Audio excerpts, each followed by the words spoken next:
പുതിയ സംവിധായകർക്ക് പുതിയ പരീക്ഷണങ്ങൾ നടത്താനുള്ള സാഹചര്യം ഇന്നത്തെ മലയാള സിനിമയിലുണ്ട്.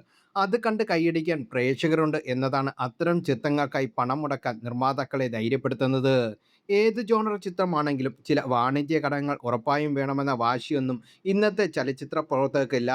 ജോണർ സ്പെസിഫിക്കായ ചിത്രങ്ങൾക്ക് അതൊക്കെ വേണമെന്ന് കാണികളും ശഠിക്കുന്നില്ല എന്നതാണ് വസ്തുതയും. ഇപ്പോഴത്തെ ദിലീപ് നായകനായെത്തുന്ന അടുത്ത ചിത്രത്തിൽ അത്തരമൊരു ചില സവിശേഷതകൾ ഉണ്ട്. ഷാജി കൈലാസിന്റെ മകൻ ജഗൻ ഷാജി കൈലാസ് സംവിധാനം ചെയ്യുന്ന നീക്കം ആണ് ആ ചിത്രം. ത്രില്ലർ ഗണത്തിൽപ്പെടുന്ന ചിത്രമാണ് നീക്കം. ചിത്രത്തിൽ ഒരു നായികയോ ഫൈറ്റോ ഇല്ലെന്ന് പറയുന്നു ജഗൻ ഷാജി കൈലാസ്. പാട്ടുകൾ ചിലപ്പോൾ മാത്രമേ ഉണ്ടാവൂ എന്നും മീശ പിരിക്കുന്ന നായകനാവില്ല ചിത്രത്തിലെ എന്നും സംവിധായകൻ പറയുന്നു. ഒരു യൂട്യൂബ് ചാനലോട് പ്രതികരിക്കുകയായിരുന്നു ജഗൻ ഷാജി കൈലാസ്. ഒരു കംപ്ലീറ്റ് ത്രില്ലറാകാണ് നീക്കം. ഡബ്ബ് കഴിഞ്ഞു. അവസാനഘട്ട ജോലികൾ പുരോഗമിക്കുന്നു. ക്രിസ്മസിന് മുമ്പ് എന്തായാലും റിലീസ് ഉണ്ടാവും. സിനിമയിൽ 100% തൃപ്തനാണെന്ന് ജഗന്റെ വാക്കുകൾ.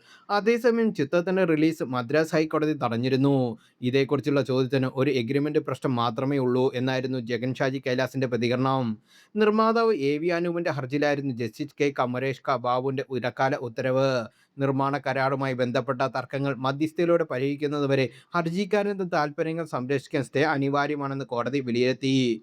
ചിത്രത്തിന്റെ നിർമ്മാതാവ് സന്ദീപ് സേനനുമായുള്ള സാമ്പത്തിക തർക്കമാണ് ഹർജിക്ക് കാരണം.